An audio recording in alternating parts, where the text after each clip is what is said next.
안녕하세요. 새벽에 일어나서 글 쓰는 작가 포마라우트입니다. 오늘은 5월 9일 목요일이고요. 네, 현재 시간은 4시 28분이 지나가고 있습니다. 오늘은 생각보다 컨디션이 되게 좋습니다. 네, 오늘은 어제 좀 저녁에 일이 있어서 아침에 좀 피곤할 줄 알았는데 의외로 아침에 일어나는 순간부터 지금까지 좀 쌩쌩한 기운으로 하루를 시작하고 있어요. 이럴 때는 너무 기분이 좋더라고요. 집중을 잘 할 수 있어 가지고 그 새벽 시간이 아주 뭐 풍족해진다고 할까요? 네, 오늘 같은 아주 좋은 기분으로 하루를 시작하고 있습니다. 이 영향력이 이거를 보시는 모든 분들께 같이 미쳤으면 좋겠습니다. 오늘도 책을 읽어드릴게요. 꿈이 그대를 춤추게 하라. 벌써 반이 좀 지나간, 지금 151페이지를 읽고 있어요. 이 책이 총 한 270페이지 정도 되는데요. 151페이지, 반이 조금 넘어갔네요. 오늘 읽어드릴 부분은 오래 슬퍼하지 마라 란 제목의 글입니다. 지금부터 읽어드릴게요. 오래 슬퍼하지 마라. 게오르규의 소설 25시는 본인의 의지와 상관없이 전쟁의 소용돌이에 휘말린 한 남자의 이야기다. 루마니아의 작은 시골 마을에서 농사를 짓던 모리츠. 그는 어느 날 난데없이 유대인으로 몰려 체포된다.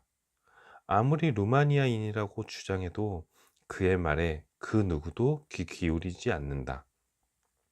어쩔 수 없이 헝가리로 가지만 이번에는 루마니아인이라는 이유로 고문을 당한다. 독일로 보내져 독일군이 되지만 프랑스 포로를 구출하면서 연합군 진영으로 흘러가게 된다. 그곳에서 영웅으로 대접받던 모리츠는 어느 날 갑자기 적성 국가의 시민이란 이유로 수용소에 갇히는 신세가 된다. 13년간 여러 수용소를 거치며 고초를 겪은 모리츠에게 소설가 트라이안이 위로처럼 들려준 말이 이랬다. 어떤 공포도 슬픔도 끝이 있고 한계가 있어요. 그러니 오래 슬퍼할 필요가 없어요. 이 말은 여전히 고통을 겪고 있는 모리츠에게 특별한 의미로 다가왔다. 모리츠처럼 전쟁터와 수용소 같은 극한의 상황을 겪는 것은 아닐지라도, 아니, 정도의 차이는 있을지언정 누구나 생각지 못한 고통과 좌절을 겪는다. 왜 내게만 이런 일이 생기는가? 때로는 운명이 원망스럽기도 하다. 그러나 고통의 시간이 영원하지 않다는 것은 진실이다. 지혜의 멘토 솔로몬은 이런 말을 해주었다. 다 지나가리라. 다윗 왕이 큰 전쟁에서 승리를 하고 돌아온 뒤 반지 세공업자를 불렀다. 전쟁에서 승리하고 돌아왔을 때 자만하지 않고 겸손하며 전쟁에 패했을 때도 좌절하지 않고 힘이 될 수 있는 문구를 반지에 새겨 넣으라. 이 명령을 받은 반지 세공업자는 몇 날 며칠을 고민하다 솔로몬을 찾아가 지혜를 구했다. 이야기를 다 들은 솔로몬은 반지에 다음과 같이 새기라고 말해 주었다. 이 또한 곧 지나가리라. 영원히 지속되는 것은 없다는 말이다. 인생을 살다 보면 돌멩이에 걸려 넘어지기도 하고 배신감에 치를 떨 때도 있다. 시련으로 숨을 쉴 수 없을 만큼 고통스러울 때도 있다. 그러나 그 아픔도 시간과 함께 어느덧 사라져 간다. 다만 지나가는 시간이 좀 필요하고 그 시간을 넘어서기 위해 마음의 힘이 필요할 뿐이다. 큰 태풍이 불수록 발바닥을 지면에 더 단단히 디뎌야 하듯 공포와 슬픔이 클수록 마음을 더 단단히 먹어야 한다. 고통 속에도 꿈을 가진 사람은 결코 꺾이지 않는다. 제2차 세계대전이 한창이던 때 유대인 의사 빅터 프랭클은 아우슈비츠 수용소에 수감되었다. 지옥보다 끔찍한 그곳에서 그는 아우슈비츠의 수감자들을 관찰하기 시작했다. 그리고 중요한 사실을 발견했다. 가치 있는 목표를 가진 사람이 살아남을 확률이 높다는 것이다. 그는 강제 수용소에서의 이러한 경험을 바탕으로 로고테라피라는 심리치료 이론을 주창하게 된다. 나도 사회적으로 경제적으로 바닥을 경험한 시절이 있었다. 세상이 끝난 것 같고 나만 고통스러운 것 같았을 때 유일한 희망은 꿈을 꾸는 것이었다. 그리고 그때 꾸었던 꿈을 이제 현실로 만들고 있다. 그때의 경험을 돌이켜보면 고통을 주었던 모든 일이 기가 막힌 꿈의 자원이 되었다. 고통 속에서 견디는 힘을 키웠던 것이 나를 더 단단하게 했고, 살기 위해 희망의 싹에 물을 주면서 꿈은 점점 자라날 수 있었다. 그때 얻은 건 꿈은 고통을 먹고 크는구나 하는 깊은 깨달음이었다. 고통과 고난의 과정은 그 사람만의 이야기가 된다. 삶의 이야기가 풍부해야 그가 지은 노래도 사람을 울린다. 가수 임재범 씨가 나는 가수다에서 화제가 되었는데 노래를 잘해서이기도 하지만 그에게 남다른 스토리가 있기 때문에 사람을 감동시키고 눈물 짓게 한 것이다. 똑같은 노래를 해도 그냥 노래를 잘했다고 박수를 받는 사람도 있고 사람들을 감동시키고 눈물을 철철 흘리게 만드는 사람도 있다. 바로 그 스토리 때문이다. 그러니 지금 괴로운 일을 만난다 해도 오래 낙심하거나 슬퍼하지 말라. 곧 지나간다. 지나가면 순간이라는 걸 알게 된다. 모진 비바람 속에도 나무가 성장하듯 그 시간과 과정이 모두 삶의 경험이 되고 자산이 된다. 나 역시 그것을 깨달은 뒤 이제는 웬만한 일을 흔들리지 않는다. 그래서 아침지기들도 강인하게 키운다. 그래 힘들겠구나. 그래도 괜찮아. 별것 아니야. 먹구름이 올 때마다 우울증에 걸리면 살 수 없다. 어떤 일이 있을 때마다 고통을 받는다면 잘 살아갈 수 없다. 날씨가 변화무쌍하듯 삶의 날씨도 시시때때로 바뀐다. 분명한 것은 먹구름이 영원하지 않다는 사실이다. 그 어떤 삶의 먹구름도 곧 지나간다는 것, 우리에게 삶이 주는 긍정의 메시지이다. 네. 오늘 글은 읽으면서 제가 치유를 받는 것 같아요. 요즘에 저한테 주어진 지금 상황들이 좀 약간 여기서 책에서 얘기하는 것처럼 먹구름이 오고 있고 지금 흐린 날이 계속이 된다라는 느낌을 받고 있는 때예요.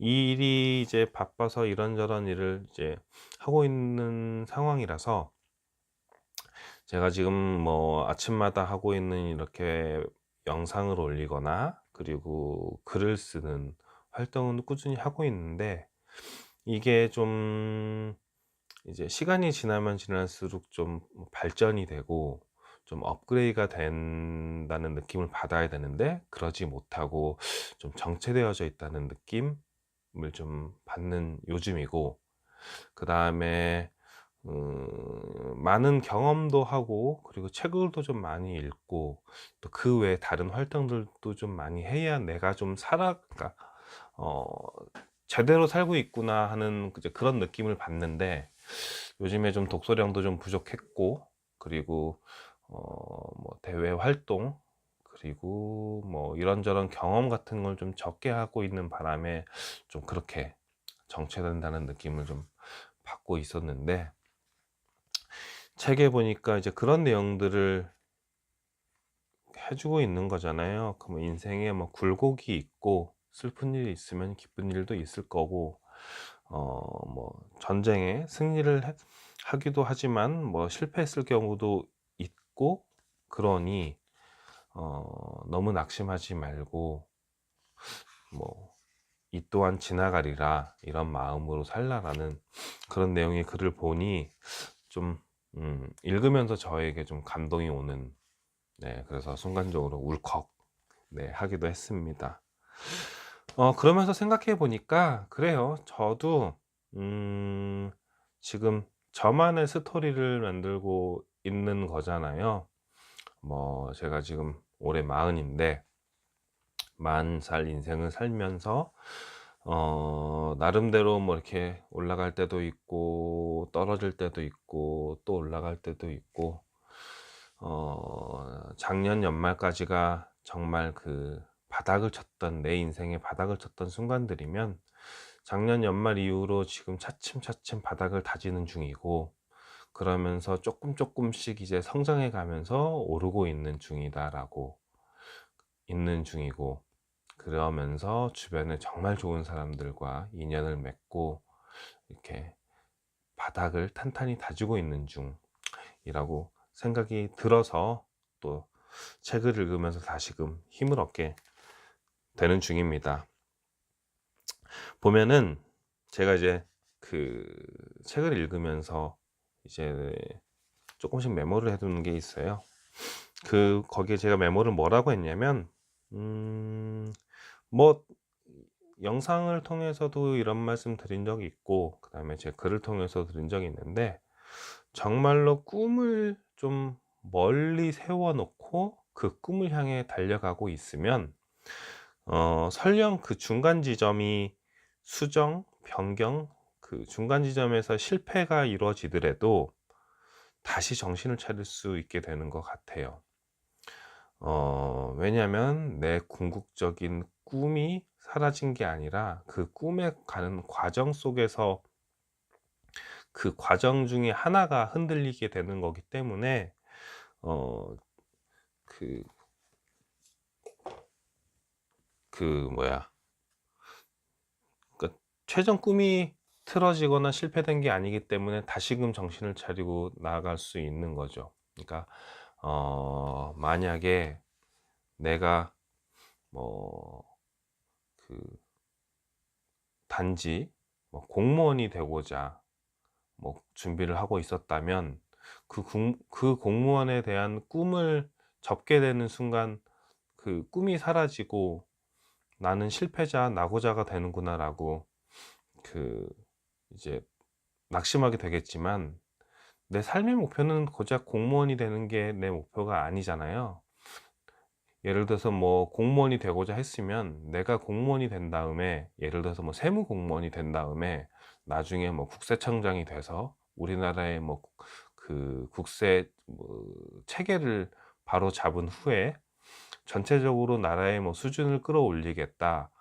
뭐 그러니까 공무원이 되는 게 목표가 아니라 추후에 그 나라의 뭐 국세 관련된 법을 뭐 아니면은 그런 그 뭐 규정을 만들어서 뭐 하겠다라고 하면, 그게 그 공무원이 되지 않더라도 그런 일을 할 수가, 그런 영향력을 줄 수 있는 길은 또 다른 게 있는 거 아니에요. 뭐 국회의원이 된다든지 아니면은 시민사회 단체에서 그런 일을 할 수 있게끔 압박을 넣어줄 수 있다든지, 그러니까 그러는 방면에서 자기의 꿈을 펼칠 수 있는 이제 그런 사람이 될 수 있는 거기 때문에, 꿈은 단순히 공무원이 되고자가 아닌 나중에 목표를 가지고 세워놓은 사람은 설사 지금 그 공무원이 되고자 했던 목표에서 그 이루지 못하더라도 다른 길이 있는 거니, 순간적으로 이제 뭐 낙심하고 될 그런 마음은 가질 수 있겠죠. 그렇지만